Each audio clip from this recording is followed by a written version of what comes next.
Responsa, hein? Gente, boa tarde. Então, nós vamos iniciar o nosso estudo da tarde e o Luciano vai ler para nós a mensagem do livro Seara dos Médiuns.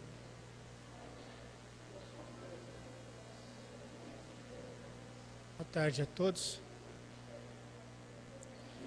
A mensagem está intitulada de Verbo e Atitude. Obrigado. E o Emmanuel fala o seguinte: disse um grande filósofo, fala para que eu te veja. Muita gente acrescentará, escreve para que eu te veja melhor.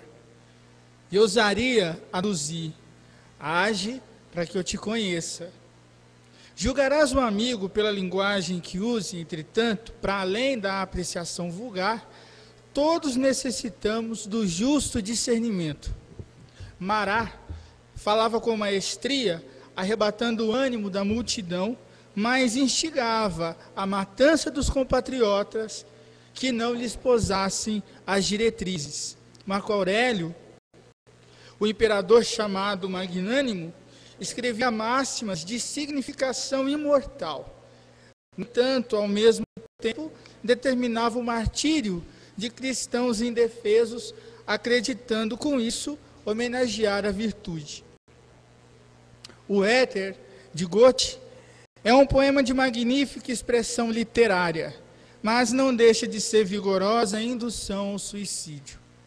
As declarações de guerra são, de modo geral, documentos primorosamente lavrados. Todavia, representam a miséria e a morte para milhões de pessoas. Há jornalistas e escritores que figuram na galeria dos mais sábios filólogos, e apesar disso, molham a pena em sangue e lama para gravarem as ideias com que acentuam os sofrimentos da humanidade. Tanto quanto possível, escrevamos certos, sem a obsessão do dicionário. A gramática é a lei que preside a esfera das palavras. A instrução cerebral, porém, quando sem bases no sentimento, é semelhante à luz exterior. A luz na lâmpada disciplinada que auxilia e constrói, e a luz no fogo descontrolado que incendeia e consome. Identifica o mensageiro encarnado ou desencarnado pela mensagem que te dê. Mas se é justo, lhe afiras a cultura. É imprescindível a nossa orientação que está dentro dela. O navio pode ser muito importante, mas é preciso ver o rumo para o qual se encaminha o leme. Se o verbo apresenta a atitude dirige, é por isso que Jesus nos advertiu: seja o vosso falar sim, sim e não, não.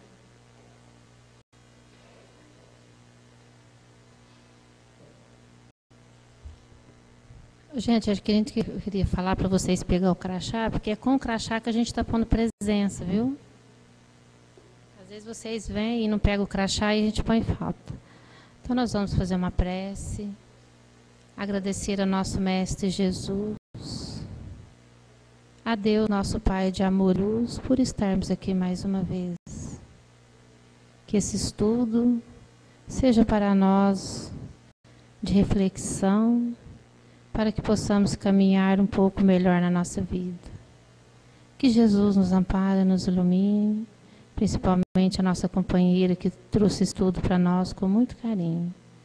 Que a paz de nosso Mestre nos envolva, para que o nosso estudo seja de muita paz, de aprendizado. Que assim seja. E a Cléria está de volta, continuando o estudo da semana passada.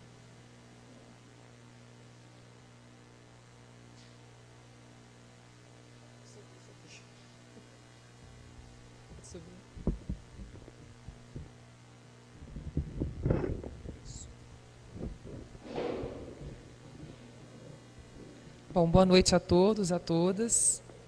Obrigado por estar, né, todos presentes. Boa noite, boa tarde. Foi um ato falho. Não sei de onde que eu tirei isso. É uma alegria estar aqui outra vez com esse grupo, né, COEM. E a gente vai tentar, então, dar continuidade ao estudo que nós iniciamos semana passada sobre as leis morais. Lembrando, né, só para a gente fazer uma pequena recordação, que nós tentamos aí, de uma maneira mais ou menos didática, explanarmos as cinco primeiras leis que estão lá codificadas na terceira parte do livro dos Espíritos. Né? Nós vimos a lei natural, a lei divina, a lei da conservação, a lei do trabalho, a lei da reprodução, né? E eu esqueci qual que foi a última, alguém lembra? Bom, daqui a pouco a gente lembra. A lei do repouso, né?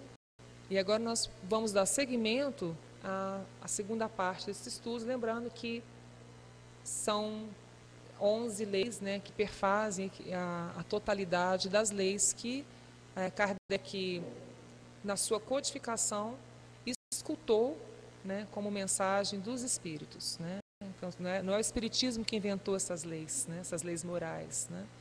Eles apenas nos explicaram, né, através da codificação do mestre Kardec, como que funciona, o que regula a vida humana, né, e o que regula a vida no planeta, em outras orbes também não terrenas. Né.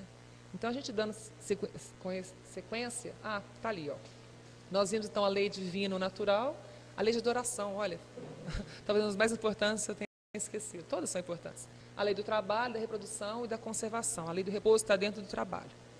E hoje nós vamos focar essas daqui: destruição, sociedade, progresso, igualdade, liberdade e justiça, amor e caridade. Encerrando então esse capítulo, essa terceira parte do capítulo do Livro dos Espíritos, né?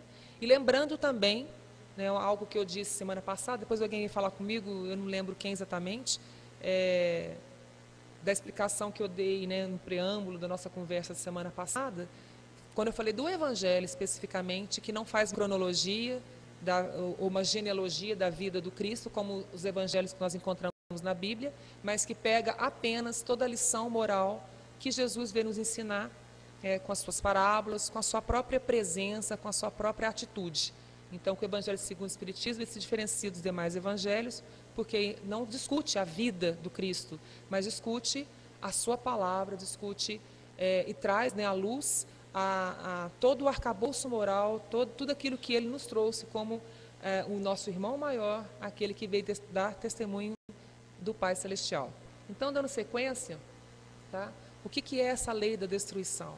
A lei da destruição, na verdade, quando eu coloco assim, gente, o P é de pergunta, para vocês, depois, se vocês quiserem localizar, para investigar pergunta e resposta, então eu comento, depois quem quiser vai, né? Aliás, deve fazer isso, deve consultar, porque às vezes a pergunta ela é simples, mas a resposta é um pouco mais elaborada. Então, eu jogo de uma forma mais didática, uma sinopse, só para a gente não se perder e tentar guiar um pouco. Eu vou virar um pouquinho aqui para que eu possa me acompanhar também um pouco melhor. Tá? Não estou dando as costas para ninguém, espero. Tá? Então, a lei da destruição, na verdade, ela vem dizer o seguinte: tudo aquilo que respira, tudo aquilo que vive, tudo aquilo que encarna, tudo aquilo que está numa situação de que nós entendemos como vida, né, também tem um período de validade, tem um período de presença física. Vamos pensar só no nosso planeta, para a gente não extrapolar muito. Tá? Seja essa vida a vida humana, de outros animais, dos vegetais, não importa. Tá? Tudo aquilo que vive perece. E perece por quê? Por que a gente não fica eternamente preso a essa carne? Né? E aí, semana passada, alguém levantou um questionamento interessante, né? E que até eu respondi entrando um pouco por essa situação. Se nós estivéssemos condenados a viver sempre no mesmo corpo, seria, né, se nós vivêssemos para sempre nesse corpo que temos hoje, seria uma grande, talvez uma grande covardia, porque teríamos uma única oportunidade de acertarmos, né, às vezes num corpo que está numa enfermidade, ou numa aparência física que a gente não gosta, não lida bem com ela, ou enfim, outras situações, ou talvez numa existência em que nós cometêssemos mais erros do que acertos, né? Então a destruição, na verdade, ela vem destruir o quê? O corpo físico. Porque o espírito, né, ele é imperecível. Né? O espírito, ele não morre. Ele é a sede da consciência, da vontade, da razão, da memória e da moral. Então, tudo isso que nós aprendemos hoje para sermos melhores como seres humanos, está registrado no nosso corpo, que é um corpo que precisa trabalhar, que é um corpo que precisa dormir, que é um corpo que precisa se alimentar, que é sede do nosso espírito, mas esse corpo que temos hoje, que é o nosso templo, tá? Ele é perecível. E por que ele precisa morrer? Tá? Ele precisa morrer, eu falei que ia ter um prazo de validade, que nós não sabemos, né? Alguns poucos anos, alguns atinge até 100 anos de idade. Ele tem um prazo de validade que é para dar realmente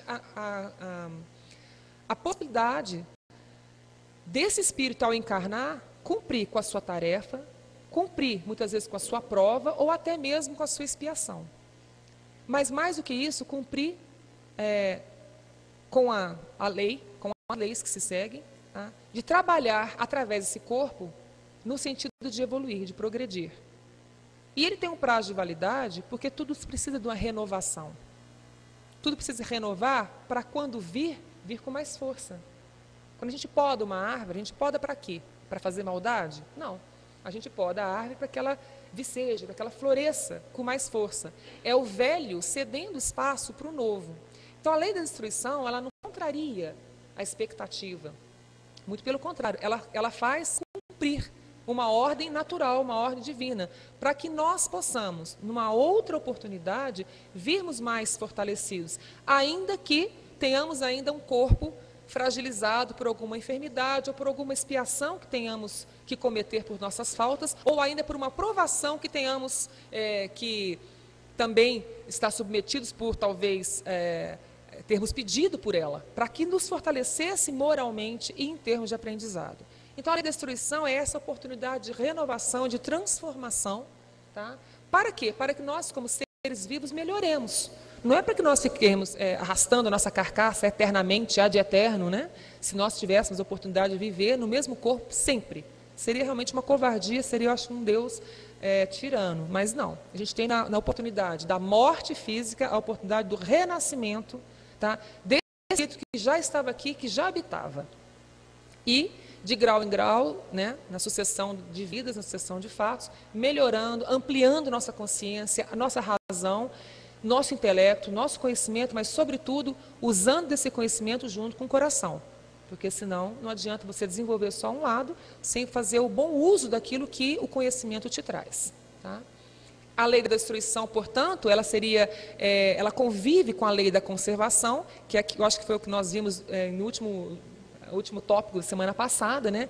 Que nós fazemos o tempo todo o movimento de conservar a matéria. A gente briga para poder, né? Lembra que eu falei, a gente está brigando para poder ficar vivo. Se alguém entra, por exemplo, numa situação como essa e nos ameaça com uma arma, a gente vai tentar negociar, barganhar para nos mantermos vivos, né? A gente precisa comer, a gente precisa respirar, a gente precisa se nutrir para manter esse corpo vivo. Mas também a gente sabe, né? Intimamente e inconscientemente, quando a gente nasce, a gente já sabe que a gente tem fim, que a gente tem uma finitude, ainda que não saibamos quando será esse dia. Tá? Essa lei de destruição, então, como eu disse, ela é uma necessidade para ajustamento, né? À medida que sobrepujamos a matéria, à medida que nos tornamos mais, caminhamos mais dentro dessa escala evolutiva, essa matéria vai se depurando, né? Ela vai se tornando cada vez mais, vamos dizer, diáfana, menos terrestre, menos pesada, menos densa, e à medida que evoluímos em consciência, em razão, em intelecto e em coração, também esse corpo acaba por espelhar essa evolução. Então a mudança é lá, para que ocorra aqui. Então, quer queira que não, temos corpos e caras lindos, porque são nossos instrumentos de trabalho, mas ainda temos algumas coisas que precisamos limpar. Somos grosseiros perto de espíritos de elevada luminosidade, espíritos que já galgaram os passos da evolução, que estão mais à frente, né, do que nós estamos hoje. Esses espíritos, eles estão em corpos, né, que a gente às vezes não consegue muito bem conceber, mas muito mais diáfanos, muito mais sutis do que essa nossa matéria, que ela é densa, que ela é ainda muito ligada ao tipo de planeta que vivemos, né? E uma coisa que também foi falado, né, volta só um pouquinho, né, que esses flagelos, esses cataclismas, essas hecatombes que acontecem, né, aqui no nosso planeta, né, a gente viu agora recentemente agora no Japão, né, no sul, no litoral, perdão, no sul, na região serrana do Rio de Janeiro, em vários lugares do planeta, né, verdadeiras catástrofes ambientais, que dizimam, ceifam milhares e milhares de vidas, tá? Também tem uma lógica por trás disso, não está contrariando nenhuma lei. Por mais que nós olhemos isso, às vezes com dó, chorando, porque vem tantas desgraças, tanta coisa acontecendo, né, matando um monte de pessoa, levando tudo, às vezes a pessoa fica sem nada, ela perde tudo e a todos, né? É necessário essa lavagem, essa limpeza, tá? Para que esses espíritos também se renovem. Muitos voltam, outros nem voltam mais para esse planeta, vão até para planetas, esperamos, né, melhores, né? Então, esses cataclismos, essas situações climáticas, elas estão sob o comando de espíritos também, de uma hierarquia que se ocupam, né, de coordenar isso, porque tem um propósito de sempre servir. Entretanto, há situações que poderiam ser evitadas, que são as situações que nós, seres humanos, geramos, as guerras, que geram aí uma série de enfermidades morais, dor, desespero, a troco de quê? De nada.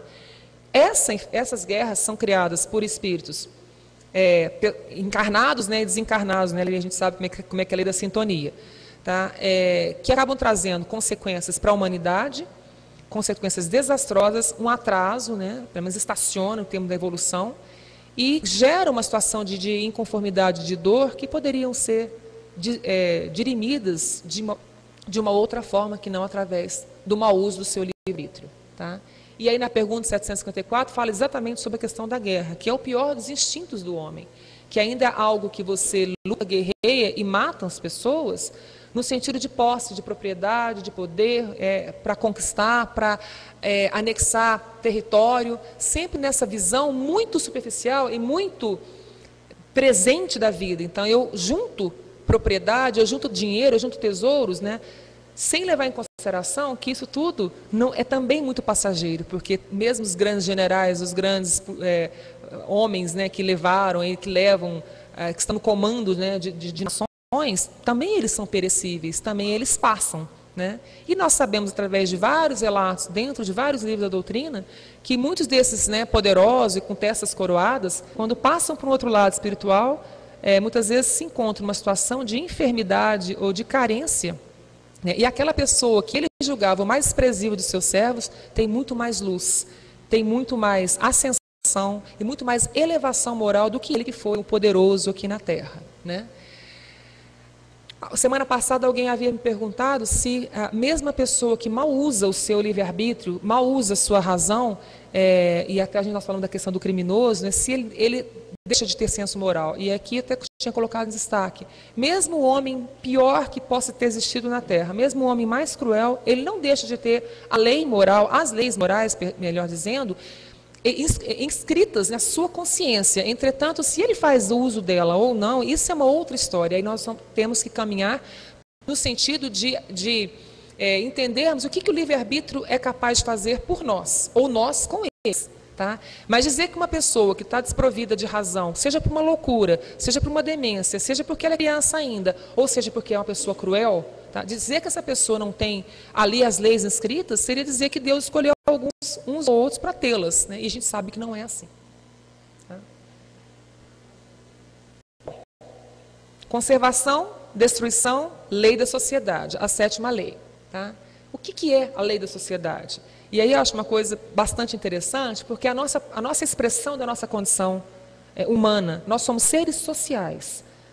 Basta a gente imaginar que nós precisamos da união, né, de um homem e de uma mulher, na primeira sociedade, vamos dizer assim, né, primeiro consórcio entre dois seres que são da mesma espécie, mas de sexos diferentes, para que uma prole, para que um ser humano ali possa nascer, o segundo, o terceiro, ou parar só no primeiro mesmo, não importa. Ali é o núcleo, a célula máter da sociedade como um todo, e se inicia quando duas pessoas se unem com o propósito de gerar frutos. Tá?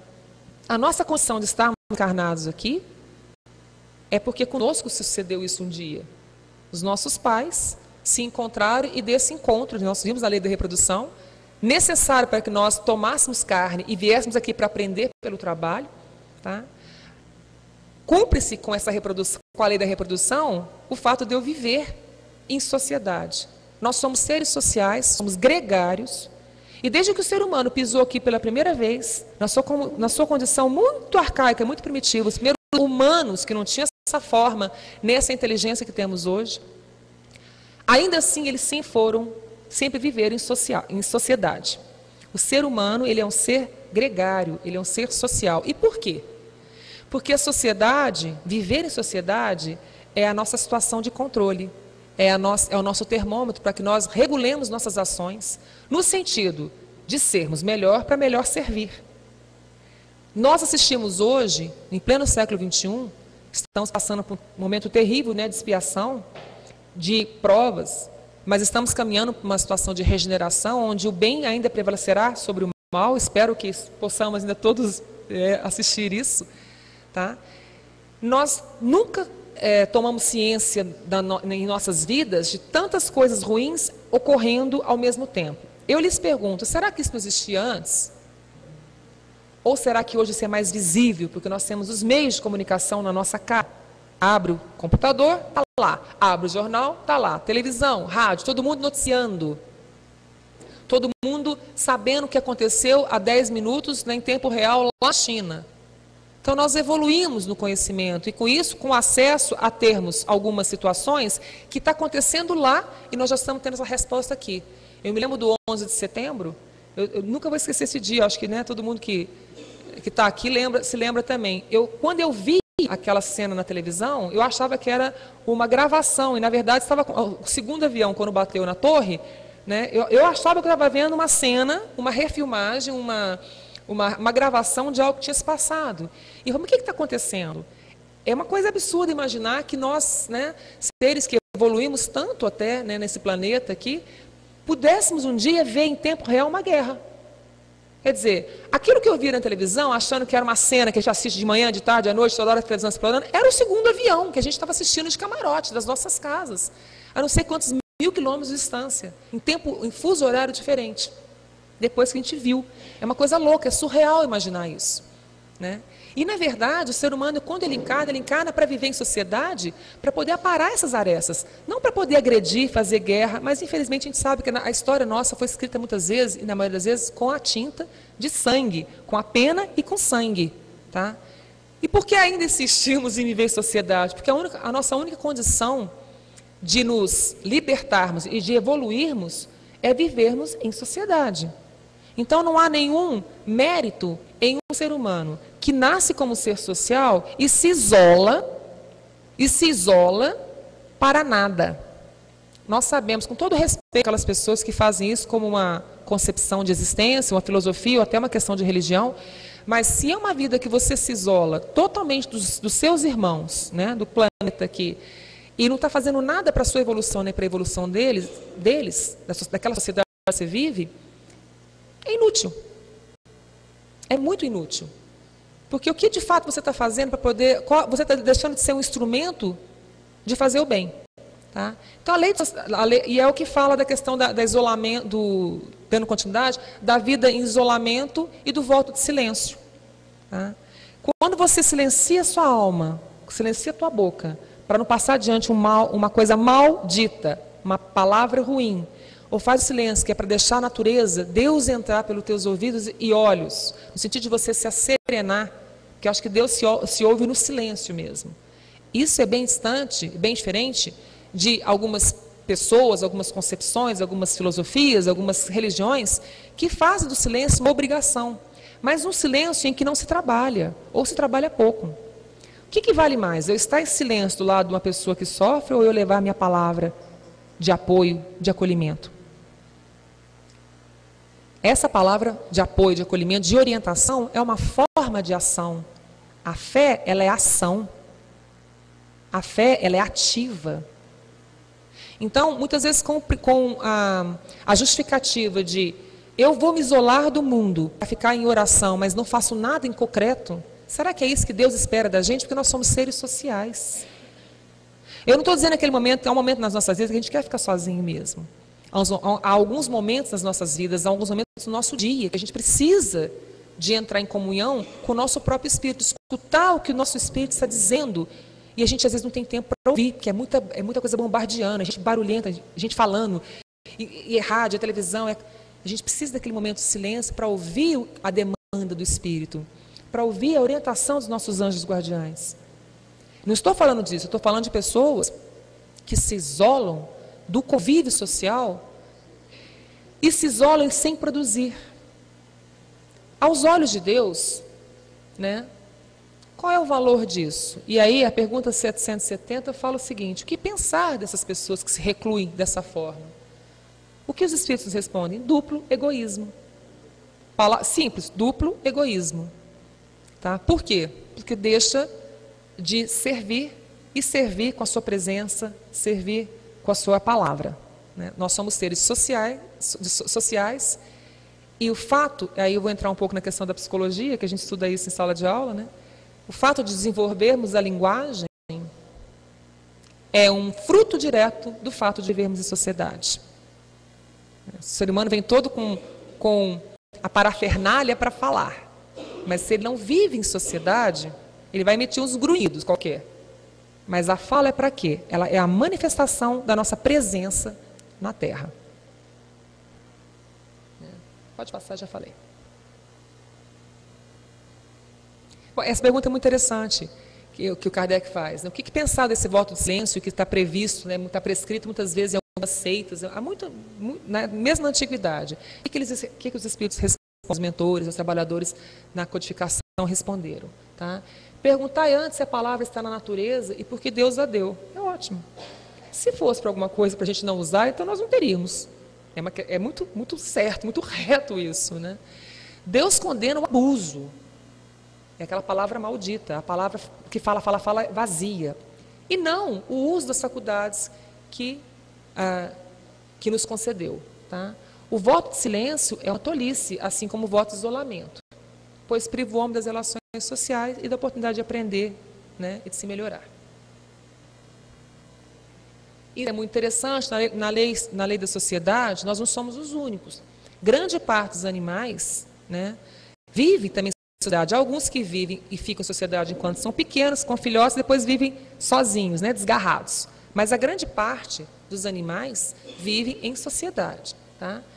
A diferença desse animal que somos para os nossos irmãos ditos inferiores é que, enquanto os animais vivem em sociedade para a procriação e preservação da sua própria espécie, sobretudo quando são filhotes, né, a fêmea ali por conta da preservação, da proteção desses filhotes, nós temos isso também, tá? Mas não é só isso. A grande missão desse animal humano é preservar a cria e ajudar na formação do caráter. E transmitir conhecimento, transmitir a cultura, a tradição. Tá? Por isso nós usamos muitas vezes a nossa oralidade, para transmitir os valores da nossa família, da nossa sociedade, da nossa religião, para os nossos filhos, netos, tá? Para corrigi-los, para ajudá-los a moldarem o caráter, às vezes um caráter rebelde ou um caráter muito submisso. Essa é a nossa função enquanto educadores. E por isso vivemos em sociedade, que só o meio social, só a família como a primeira célula máter, é capaz disso. Enquanto a escola instrui, né, a gente viu semana passada, o lar educa. E aí também fala que a consequência do relaxamento desses laços familiares, né, se a gente achar que não tem necessidade de família, que cada um para um lado e não precisa de nada disso, é o afrouxamento desses laços morais. Voltaríamos a uma condição de barbárie, onde vale tudo, né? Cada um por si. Oitava lei, lei do progresso. Essa eu tenho a impressão que deve estar mais no nosso ouvido, porque desde que a gente começa a frequentar uma casa espírita, desde que somos pequenininhos ainda na evangelização, eu não sei como é que é a história de vida de cada um de vocês aqui, a gente sempre escuta algo que parece que é muito patente na doutrina espírita, né? Toda ação comporta reação, não é isso? Lei de sintonia, você se agrupa a seres que pensam ou que agem da mesma forma, encarnados com desencarnados, encarnados com desencarnado, encarnado com encarnado. E sempre assim, tudo que eu faço, tudo que eu cometo gera uma consequência. Se a minha ação é benéfica, a reação daquilo é produtiva. Se eu ajo mal, quem semeia vento colhe tempestade. Então, essas situações, né, especificamente, elas têm uma ligação muito própria, muito primordial com a lei do progresso, que, na verdade, é o grande objetivo do espírito, esteja ele na carne ou esteja ele ainda fora da carne. Tá? Mas ele vem para esse corpo para trabalhar, para aprender, para se aperfeiçoar, para viver em sociedade, para ser tolerante, para aprender com os próprios erros e com os erros. Tá? Essa é a grande manifestação e esse é o grande objetivo da existência. Esse aprofundamento nas questões morais, tá? Para que ele se aperfeiçoe. Né? E para isso é necessário que ele desenvolva, que nós todos desenvolvemos a nossa capacidade de amor, que nós ainda não somos capazes. A gente ama aquele que nos ama, não é verdade? A gente escolhe a quem ama. A gente ama os nossos parceiros, os nossos filhos, os nossos amigos, os nossos pais, e olhe lá. Tá?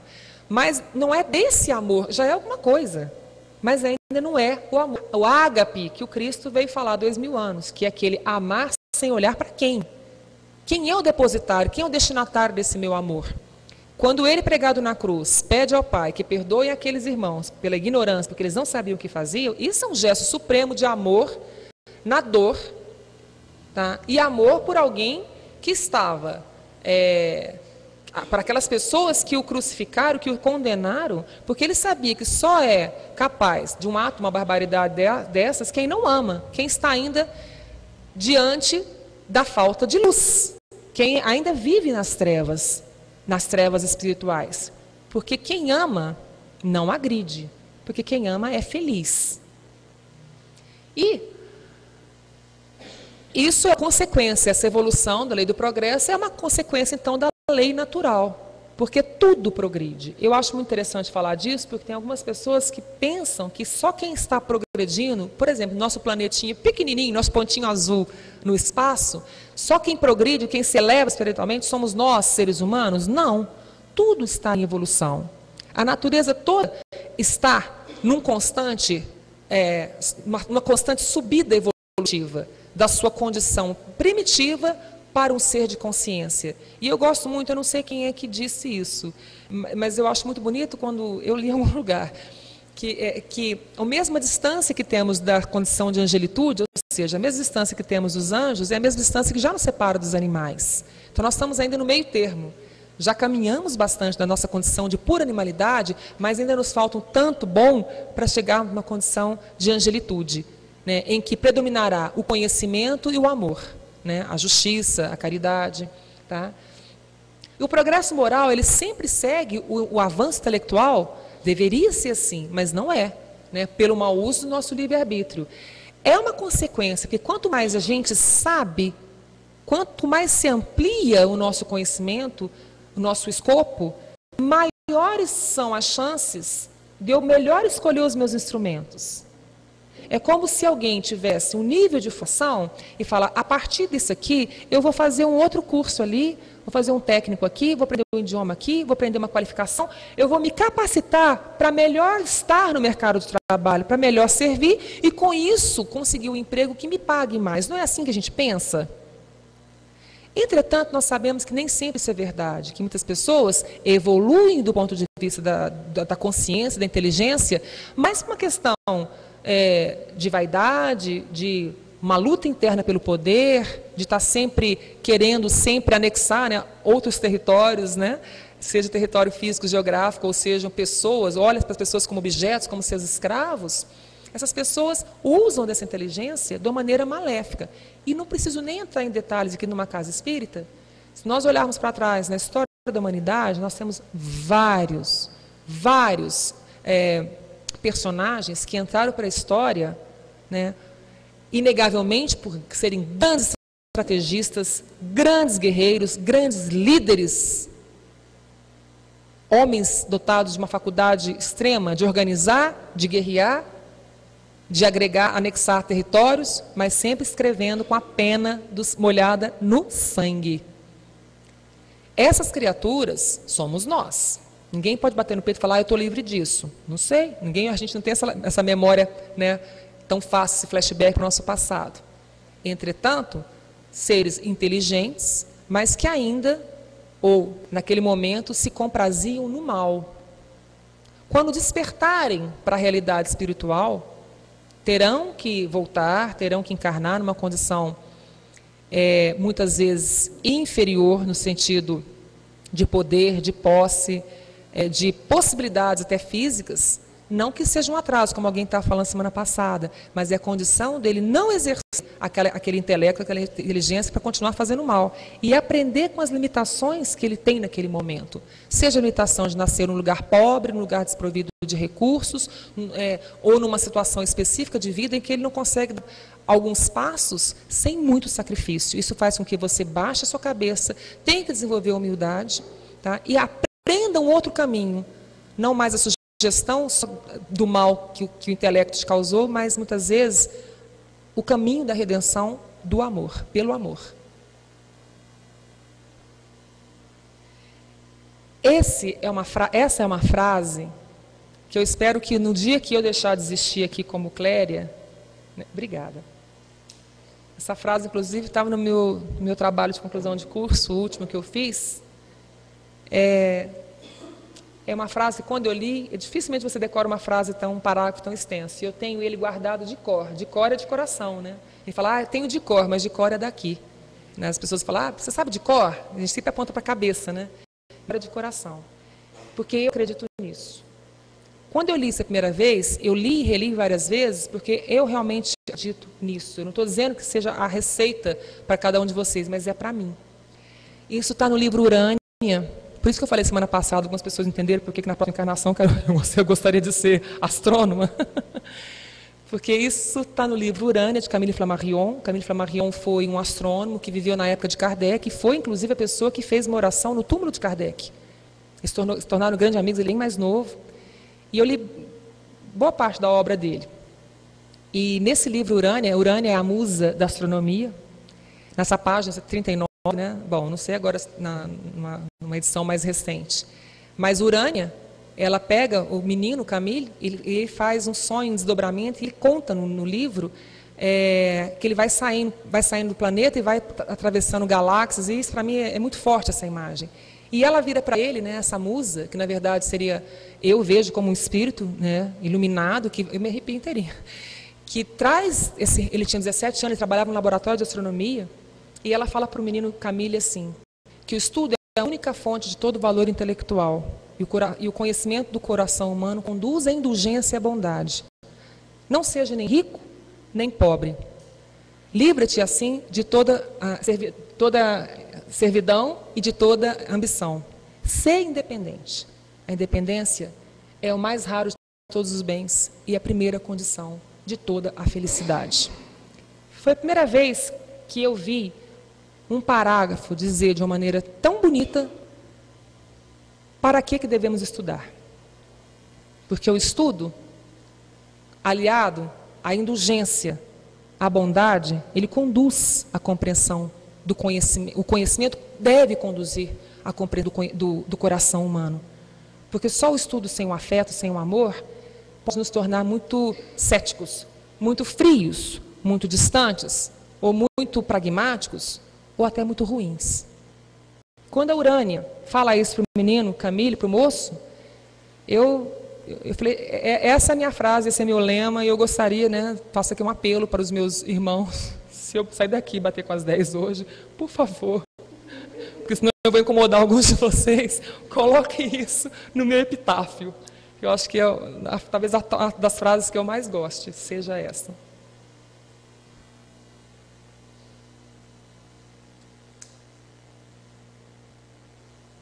Isso aqui é só para a gente, estudando, né, um pouquinho mais, a gente fala, a primeira lei é a lei natural. Lei natural é a mesma coisa que Estado natural? Não. Lei natural é aquilo que rege a humanidade conforme as leis divinas. Lei do progresso, lei da destruição, da conservação, lei do trabalho, tal, tal. E são as leis naturais, leis divinas que regem a nossa conduta moral. E o que é o Estado natural? O Estado natural é um estado primitivo, tá? Que é incompatível com a evolução da humanidade. Quando todos nós somos criados simples e ignorantes, no sentido de primitivos. Não temos as ferramentas do saber, do conhecimento para sermos iluminados de uma vez. Isso seria muito fácil. Só que o que é bonito que a doutrina do Espírito nos explica, é que não permanecemos muito tempo nesse estado de estarmos como seres primitivos. Tá? Se Deus a todo momento está criando, e eu não tenho dúvida que aqui nesse planeta e em outros planetas, Ele está gerando seres novos, eles são gerados no estado de ignorância, de simplicidade. Eles não vêm dotados da faculdade que nós já alcançamos ou que ainda nós nem concebemos. Eles são criados ignorantes, simples, como são as crianças. Só que através do trabalho, através do encontro com outros seres sociais na sociedade, ele desenvolve suas faculdades. Em cada vida ele se lembra daquilo que ele plantou, daquilo que ele construiu, conheceu, concebeu, e é sempre um instrumento nessa escala evolutiva que eu vejo mais como uma espiral, que à medida que você sobe, mas você também faz, às vezes estaciona, nunca desce. Você estaciona, você, muitas vezes por mau uso do livre-arbítrio, você passa um tempão ali, alguns séculos parado ali, mas está sempre no sentido de evolução. Então é uma dinâmica, não é só uma escada que você sobe aos confins da eternidade. É algo que você está se elevando, mas numa espiral, numa dinâmica. A vida é assim.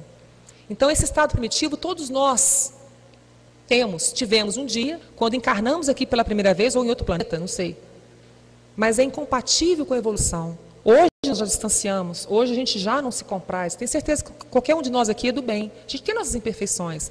Mas ninguém aqui gostaria, se eu passasse para vocês um filme aqui de violência, de puro escárnio, ou de uma coisa, a gente se sente mal. Aquela coisa que dói no âmago da gente. Eu não quero ver isso, eu me recuso a compactuar com a situação de fofoca, de mal-estar, de disse-me-disse. Por quê? Porque nós já evoluímos na nossa consciência. Eu não quero isso para mim mais. Isso me dói, isso me macula. Então, eu estou evoluindo, então eu estou de acordo com a lei natural. Não estou mais no meu estado natural de primitividade. Tá? Isso foi necessário uma vez, mas à medida que a gente vai evoluindo, o ser evolui e não evolui sozinho, toda a sociedade evolui com ele. Acabei de falar, simples e ignorante, e nenhum espírito permanece, portanto, nas zonas inferiores. A velocidade da evolução depende dele. Se ele vai ficar mais ou menos tempo numa zona de inferioridade, é em função daquilo que ele resolveu utilizar, o bem ou o mal. O bem ou o mal está ali, como instrumentos. O que permite que um avance mais do que o outro é realmente essa necessidade da reforma íntima, de olharmos para nós e falar, não quero mais isso, eu evoluo. E nós sabemos, em muitos relatos, que muitos evoluem até certo ponto juntos, outros permanecem em zonas inferiores, o outro vai, mas muitas vezes, por amor, retorna para buscar aquele ser amado, seja a condição de um irmão, de um amigo, de um filho. Um evoluiu mais do que o outro. Via de regra, isso não é muito diferente do que acontece nas nossas casas, com os nossos semelhantes, com os nossos filhos, pais, cônjuges, irmãos, amigos, as pessoas que muitas vezes fazem parte do nosso núcleo mais íntimo. Não é à toa que estamos juntos. Dificilmente, não estou dizendo que não exista, mas dificilmente você tem duas pessoas que vibram na mesma sintonia, no mesmo...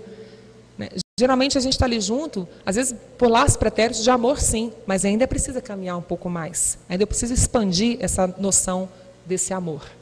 Não ficar preso, só eu amo quem me ama. Isso aqui eu acho muito bacana, essa pergunta. Está vendo que eu fui lá na frente, pergunta 700, volto pergunta 52, e por aí fora. De onde vem essas... focando na questão da lei do progresso. As diferenças físicas, e até morais, que a gente olha... se a gente olhar para o planeta Terra e olhar os povos que vivem espalhados nesse planeta, por que alguns povos parecem mais brigões, estão sempre guerreando, outros são mais pacíficos, outros são mais inteligentes, outros vivem numa zona de conforto melhor, Todo mundo tem acesso à saúde, à educação, são povos que você pode achar sua bolsa, que voltar, está ali, ninguém vai passar a mão, ninguém vai roubar, ninguém vai furtar. Por que isso? Por que fala, nossa, eu fui para o país tal na Europa, pois lá é adiantado, ninguém tira o que é de ninguém, compensação não sei aonde, se você deixar, te levam, tem violência, tem não sei o que lá. Isso é verdade? Isso é verdade. Por quê? Essa variedade, é como eu disse, nós evoluímos, nós fazemos de tudo para evoluirmos como pessoas, indivíduos. Entretanto, a nossa evolução também implica na evolução do outro e vice-versa. Não vivemos uma lei social, uma lei da sociedade? Então, há povos, sim, mesmo nesse planeta, que evoluíram conjuntamente numa velocidade, vou dizer assim, ou de uma maneira mais homogênea. Então, você vê algumas pessoas, se olhar, pegasse o planeta, abrisse assim como fosse uma grande folha de papel, a gente vê que há determinadas situações em que alguns grupos se destacam num conhecimento, numa questão espiritual, numa questão moral. Mostrando o quê? Que o movimento que fazemos interiormente de nos elevarmos afeta afeta aquele social em torno. E se eu mudo o que está em mim, eu mudo ao meu redor. E se eu mudo o que está ao meu redor, é igual você tirar uma pedra no lago e aquilo vai concêntrico, aquele círculo vai se expandindo. Tá? E o que nos impede que nós alcancemos, que nós estivéssemos numa situação bem melhor? O orgulho e o egoísmo. Ah, não é comigo? Então não estou nem aí. Ou o orgulho de se achar melhor, ou numa posição de raça, de credo, de sexo, ou de poder, ou de dinheiro. Ah, eu tenho mais vantagem sobre você, então eu não tenho que me misturar com a sua dor, com as suas necessidades. A sua necessidade é a sua prova, a sua aspiração não tem nada a ver com isso. Não é bem assim, né? Então a gente sabe que quando a gente se nega a compreender, a orientar e fazer aquilo que nos cabe, a gente está tentando brincar de Deus, e um Deus muito injusto, né? Então a gente, por orgulho e por egoísmo, a gente deixa de evoluir, né, em conjunto. Quer dizer, a gente vai evoluir em conjunto, mas a gente retarda, melhor dizendo. Tá?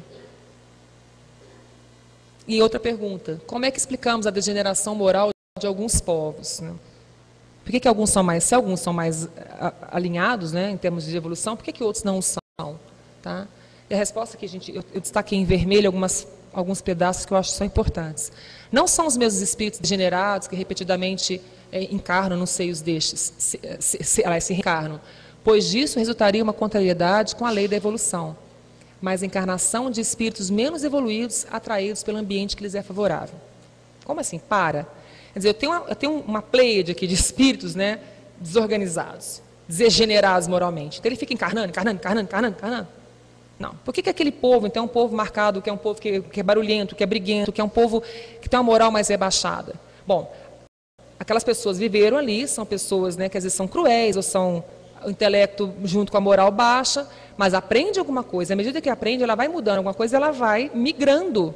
E quem vem para aquele lugar degenerado são espíritos que ainda vibram naquela sintonia. Porque senão estaremos contrariando a lei da evolução. Então, aquele que progrediu moralmente, não tem espaço mais para ele aqui. E a gente tem prova disso, quando a gente lê um livro, por exemplo, que é um clássico dentro da literatura espírita, mas tem outros que falam a mesma coisa, por exemplo, Exilados de Capela. Quando a gente pega o Caminho da Luz, do Emmanuel, Chico, tá? A gente vê que aqueles seres de altíssima complexidade intelectiva não tinham mais espaço nos seus planetas, porque apesar, em que pesa o fato de serem espíritos inteligentes, ainda repetiam no mal, ainda se compraziam no mal. Então foram expulsos, porque aquele planeta já estava evoluindo. Então você tinha um grupo de espíritos que se comprazia no mal, que quer fazer o mal, eu sou inteligente, mas eu negócio disso, eu negócio de coisa ruim, não tem mais espaço para você aqui. Para onde você vai? Então você vai para um planeta que está em formação, Terra, vai para a Terra. Nossa, é castigo? Não, não é castigo, é a colheita da sua semeadura. Mas como é que não é castigo? Bom, você vem com toda uma informação tecnológica, de conhecimento que você tinha nesse planeta X. Encarna num corpo que não é o corpo que você tinha nesse outro planeta. É um corpo que tem que ser adaptado para o nosso clima, para o nosso ambiente geográfico climático. O perispírito se prepara para isso. Aí você encarna no planeta, imagina se a gente agora fosse morar numa selva tropical, sem nada, sem nenhum tipo de recurso. Que a gente tivesse que caçar, que a gente tivesse que nos cobrir com folhas de bananeira, né? Enfim, tivesse que enfrentar cada predador todos os dias, caçar um leão por dia. Com todo o conhecimento que eu lembro, assim, vagamente de encarnações passadas, só que eu não lembro conscientemente. Parece um castigo, mas é a condição de eu melhorar, porque eu vou ter que melhorar através do trabalho, amando, sendo tolerante e ajudando aqueles que estão no planeta no estado de primitivo. Os seres mais inferiores, no sentido de simples ignorantes. Eles estão aqui pela primeira vez, eu já venho de outras constelações, né, de outros planetas, mais evoluído. Aqui eu trago conhecimento, ajudo esse povo a progredir, e eu a ajudá-los me ajudo também. Isso é lindo, isso é maravilhoso, porque a gente vê a misericórdia. É quando a gente lê, por exemplo, nossa, os antigos egípcios, eles dominavam a arte, não sei o que lá, tal, da matemática, os árabes, tal. Você percebe que são povos, naquele momento, quando nós falamos de 3.000, 4.000 anos atrás, destacam-se alguns povos no conhecimento da astronomia, da astrologia, no caso, né? Da astrologia, conhecimento de mumificação, recortavam a terra para poder passar encanamento, né? Não tinha cano, mas passavam com telhas para poder irrigar. De onde que vinha esse conhecimento? Você pegar mesmo o povo hebreu, que é o povo do qual, né, surge depois de 2.000 anos do Cristo, 4.000 anos, aliás, tá? É um povo que era um povo muito, em termos de conhecimento, eles eram inferiores aos sírios, aos fenícios, aos caldeus. Eles estavam na idade da pedra lascada, vamos dizer assim, enquanto os outros já talhavam coisa em bronze. Os hindus, né, os próprios egípcios, eles tinham conhecimento de matemática, de estrela, eles tinham uma noção de vida pós-morte, né, à toa que eles mumificavam, tá? Só que eles acreditavam na metapsicose, achavam que a gente encarnava imediatamente no corpo de um animal. A gente sabe que isso aí seria uma regressão. Mas eles já intuíam uma vida, uma continuidade da vida espiritual. Tá? Esse povo coexistiu na mesma época do povo da qual originou o Cristo, que era um povo muito atrasado, que era um povo nômade, antes do Cristo. Estou falando 3, 4.000 anos do Cristo. Tá? Por que essa diferença? Um sabia tanto, outro não sabia nada. Só que esse aqui tinha uma consciência única de um Deus só em espírito. Tá? E esse povo que é tão inteligente, que tinha essa... Onde que se eles viviam na mesma época do planeta, por que eles sabiam coisas que os outros não sabiam? Porque foram aqueles que foram expulsos dos seus planetas de origem, porque usaram o conhecimento, mas usaram o amor. Não evoluíram moralmente. E vindo para cá, a saudade, né, de voltar para o teu país, para o teu planeta de origem, onde você reinava, fez com que você ralasse várias encarnações aqui para você igualar as duas asas do conhecimento, da verdade, né, e do amor. Pode passar, isso aqui. Lei da igualdade. Nós estamos terminando, depois eu quero passar um videozinho para vocês. Todos os homens são iguais perante Deus? Sim. E por que as diferenças de aptidões, de habilidades? Bom, aí nós temos que pensar o que nós plantamos, e o que eu planto, eu vou colher. Tá? É fruto, portanto, da minha aprendizagem. Não porque Deus escolheu, você é linda, você vai ter olho azul, você vai ter 1,90 m, você não sei o que lá, você vai ser rico, não. Porque aí seria um Deus realmente totalmente partidário. Né? E por que assistimos tanta desigualdade humana? Por que nesse planeta uns poucos com tanto e milhares sem nada? Foi Deus que quis assim?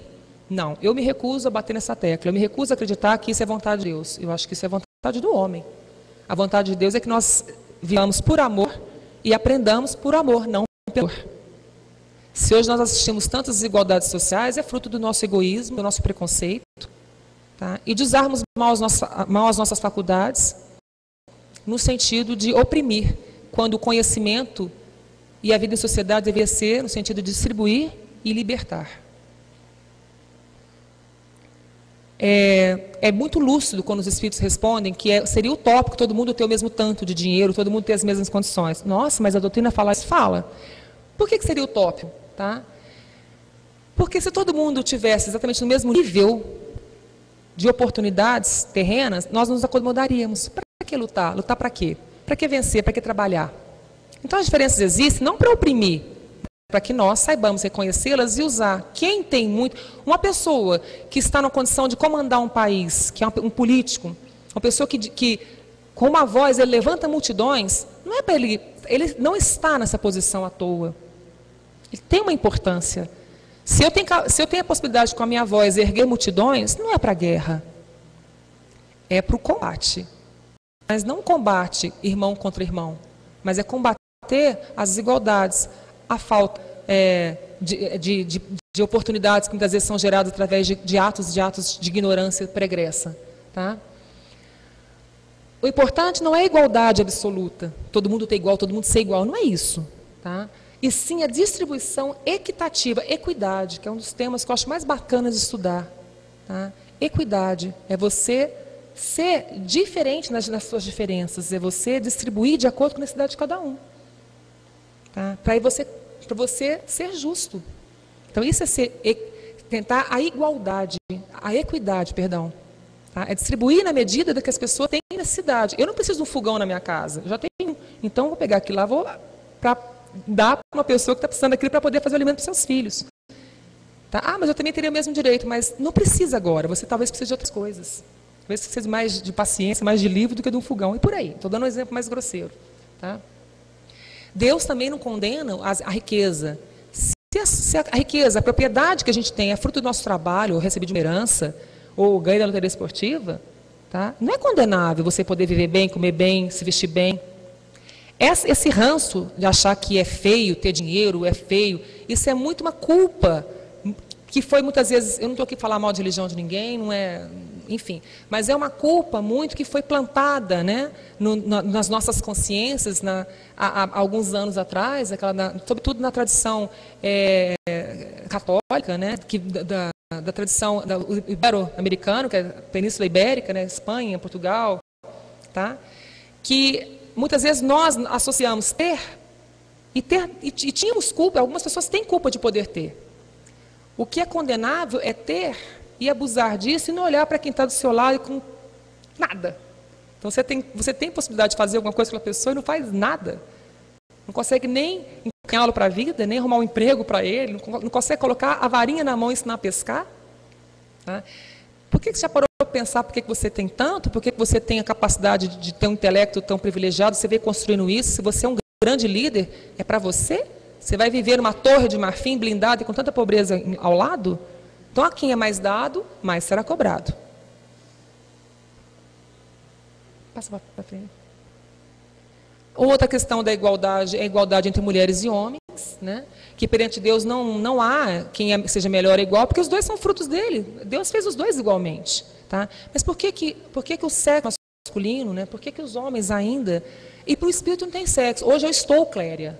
Hoje a minha composição, a minha conformação biológica, a minha matriz, é feminina. Eu estou no corpo de mulher, né? Cumprindo as minhas tarefas, aprendendo, caindo muitas vezes, ralando o joelho, levantando outras, mas nem sempre talvez tenha sido assim, não quer dizer que vai ser sempre assim. Até para que nós evoluamos no sentido de cumprir a lei natural e a lei da evolução, é preciso que nós experimentemos as dores, os sabores, as agruras de estarmos num sexo e em outro. Mas por que existe tanta opressão de um sexo sobre o outro? Mau uso do livre-arbítrio. Se eu tenho mais força física na condição de homem, não é para oprimir a minha companheira. Mesma condição nossa como adultos em relação à criança. Não é para fazer daquele que é mais frágil o meu escravo. Não é para oprimir a liberdade de ir e vir, de se manifestar. As diferenças físicas, né, que são marcadamente no nosso corpo, é para que nós nos completemos nas nossas tarefas diárias, na nossa tarefa de evolução. E não para poder marcar, é como a diferença de pele. Se minha pele é do mais claro até o mais escuro, não é para que aquele que se julga na condição de superioridade racial oprima aquele que tem uma pele mais escura, ou que tem os olhos puxados, ou que tem outra característica étnica. Não existe essa primazia de sexo, ou de raça, ou de cor, de um para o outro. Nós é que mal utilizamos e mal interpretamos a vontade de Deus. Não, essa aqui é a pergunta que fala se a fraqueza, o fato de sermos mais frágeis fisicamente do que Deus, do que o homem, não seria assim. Não está falando isso, né? Volta só um pouquinho.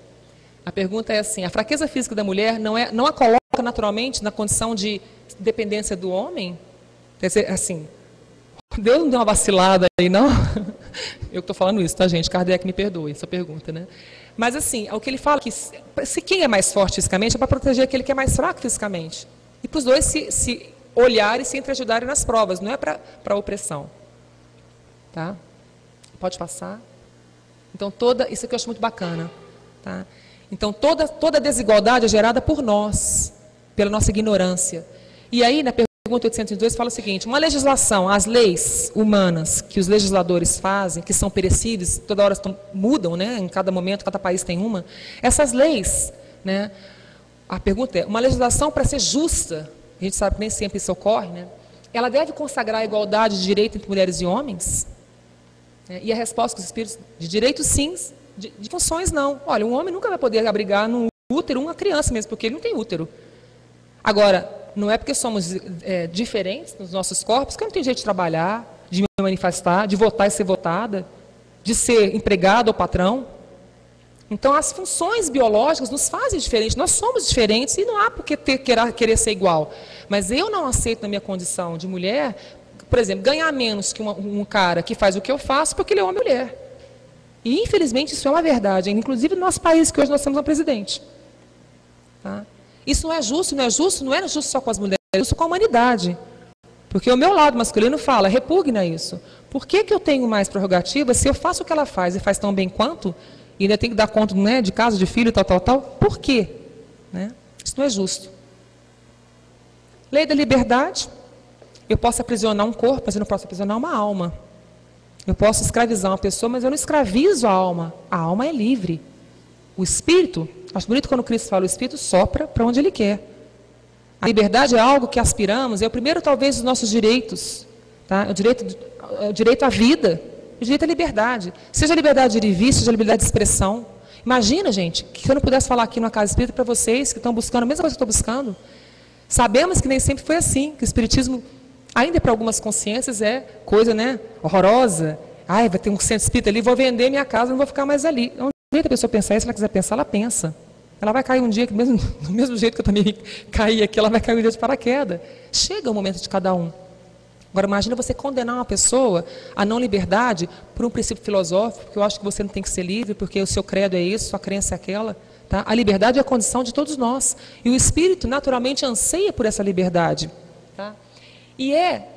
Mas ela também não existe, também é uma utopia. Falar que todo mundo é livre é mentira. E é tão interessante que a gente percebe que o espírito anseia por essa liberdade, quando a gente dorme, acabou de dormir, a carcaça fechou os olhos, o espírito, vaza. Você não fica nesse corpo. Bom, não deveria ser assim. Às vezes a gente está tão preso, está tão denso, que você fica ali, aí amanhã é tudo quebrado, aquela coisa toda. Mas, via de regra, tá? Dormiu, o espírito está livre, ele se emancipa, a emancipação dessa alma. Você vai aonde? Aonde você estiver em sintonia. Vai encontrar com amigos bons, com amigos não bons, vai estudar, vai trabalhar, vai ajudar no resgate, vai infernizar os outros, vai encontrar com pessoas que você ama, que já não estão mais aqui, vai encontrar com pessoas que você ama, que nem vai conhecê-las um dia na carne, estão ligadas por sintonia. Ai, vou deitar, todo dia eu oro à noite, que eu quero encontrar com fulano de tal, eu quero estar em tal situação. Se meu espírito realmente quiser aquilo, ele vai. Às vezes eu falo da boca para fora, mas da boca para dentro, a sintonia é outra. Pode passar, por favor. O espírito humano traz, então, inconscientemente o germe da divindade, né? E o espírito tenta se libertar, né, buscando vivenciá-lo da maneira consciente. Eu falei até nessa questão do sono, né? E qual o direito de liberdade que temos? De agir, de pensar, e liberdade de consciência, cada um se expressa. Agora, nem tudo que eu penso eu devo falar.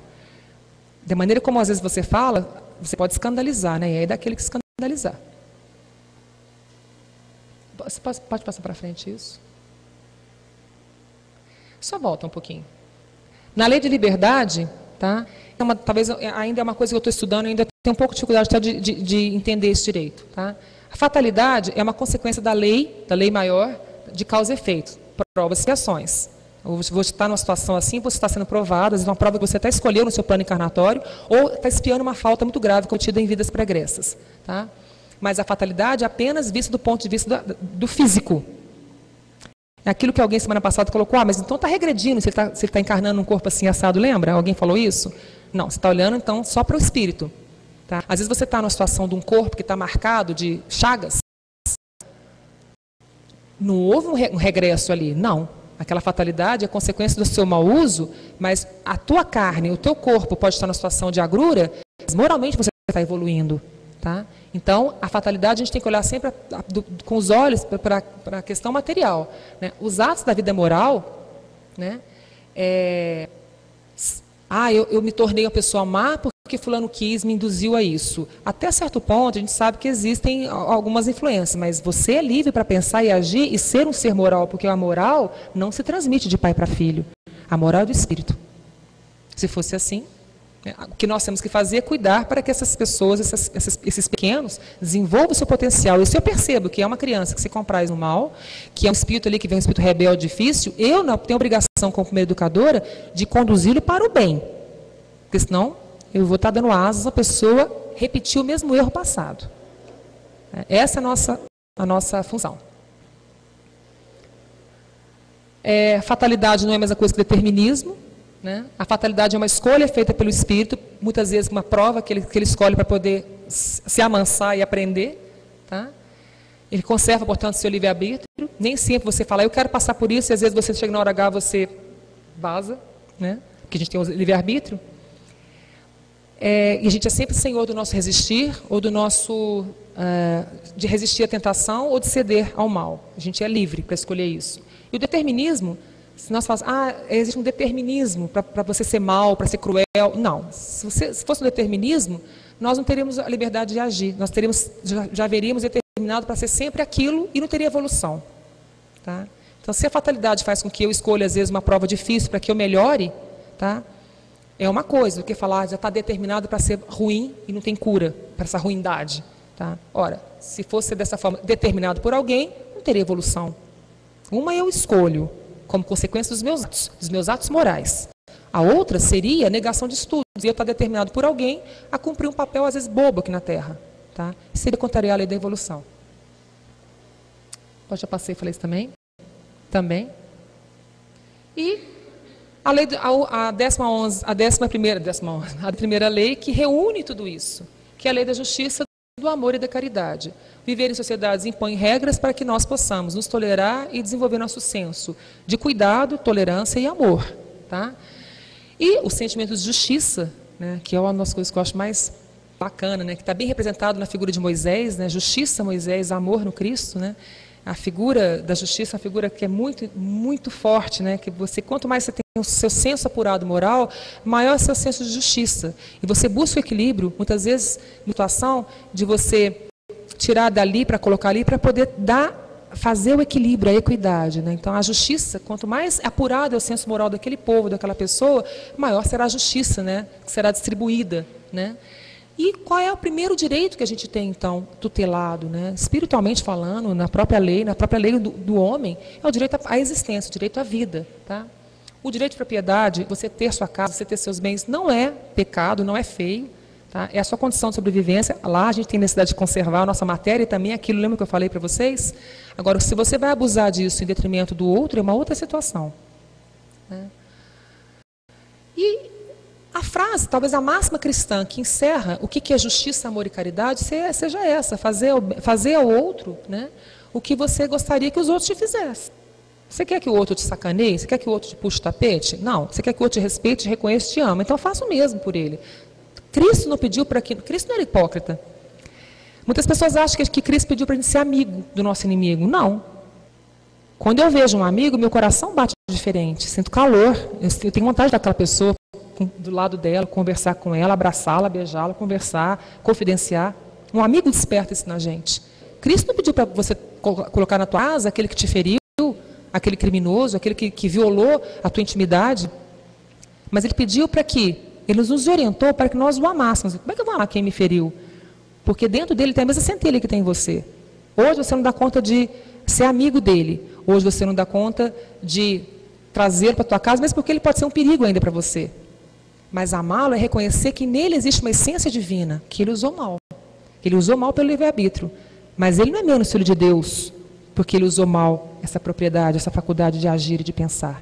Então, quando fala amar ao próximo, não devolvendo mal pelo mal, não torcendo para que ele se ferre na vida, é reconhecer que aquele filho de Deus está desviado, um dia foi minha história também, e que ainda, de certa forma, ainda o é.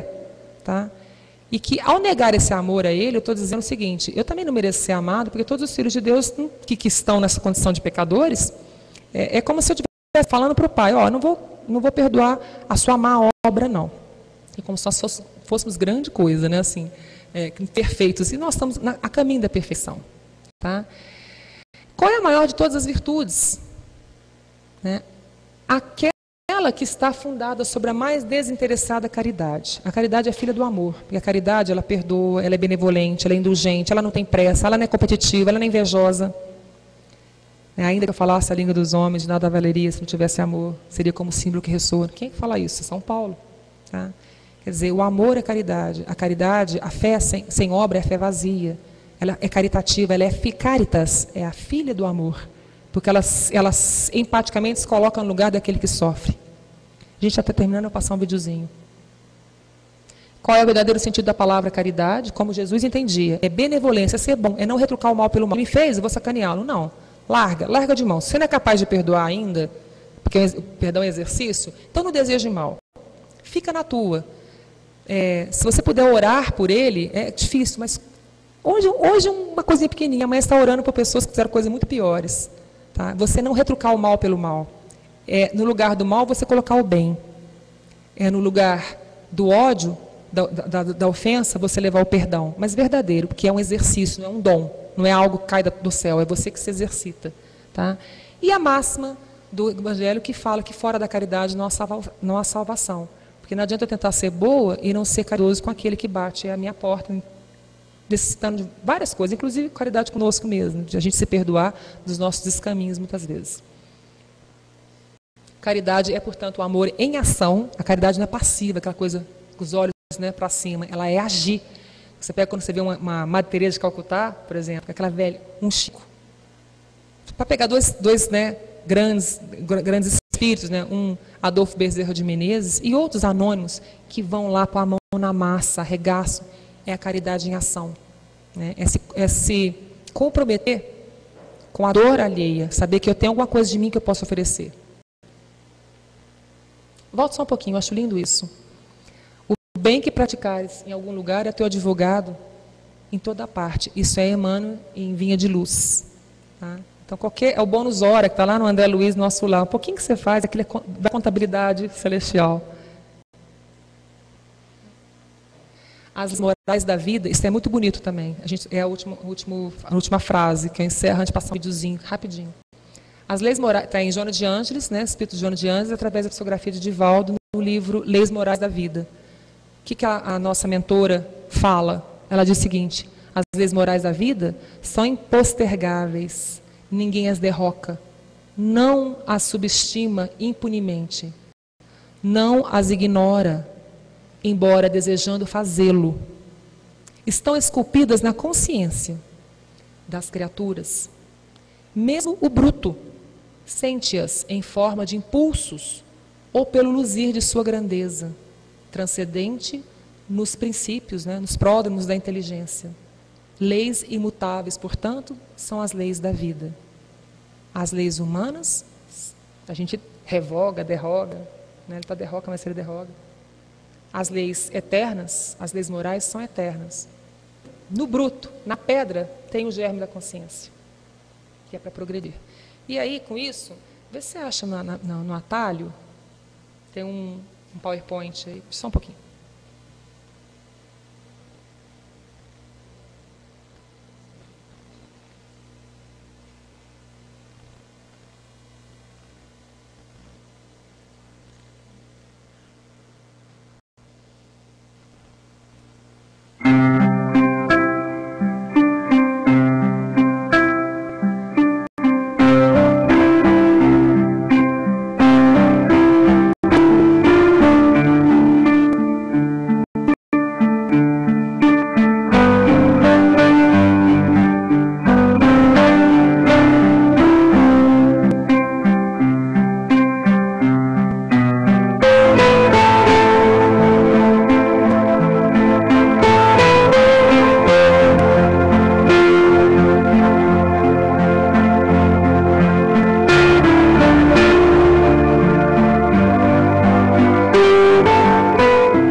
esse videozinho, esse PowerPoint, eu acho que a gente dá para encerrar tudo que essa doutrina de luz nos ensina, nos conclama, e acaba sendo um pouco, né, do resumo de todas as leis que a gente assistiu, que a gente tentou estudar aí nesses 2 sábados, né? Muito obrigada a todos e desculpa manter até essa hora. Obrigada.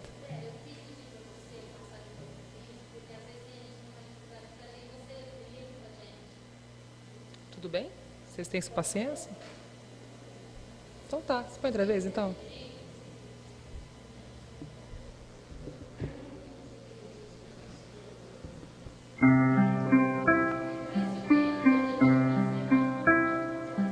E ela é mesmo, né?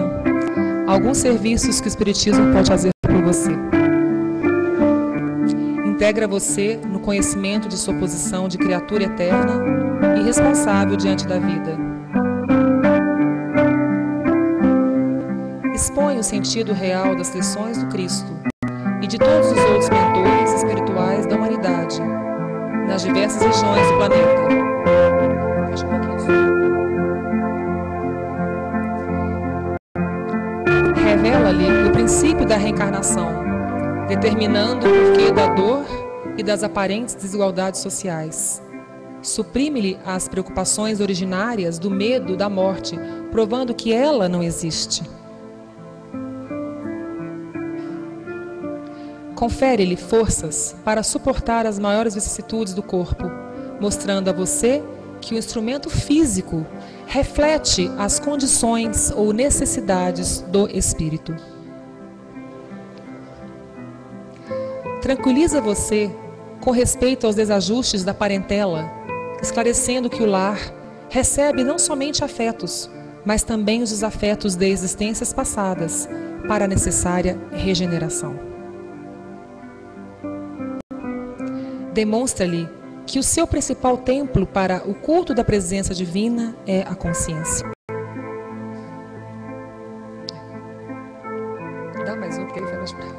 Liberta-lhe a mente de todos os tabus em matéria de crença religiosa. Desmistifica e amplia o conhecimento, mostrando com clareza a simplicidade de todas as dimensões da existência. Elimina a maior parte das preocupações acerca do futuro, além da chamada morte. Dá-lhe o conforto do intercâmbio com os entes queridos, depois de desencarnados.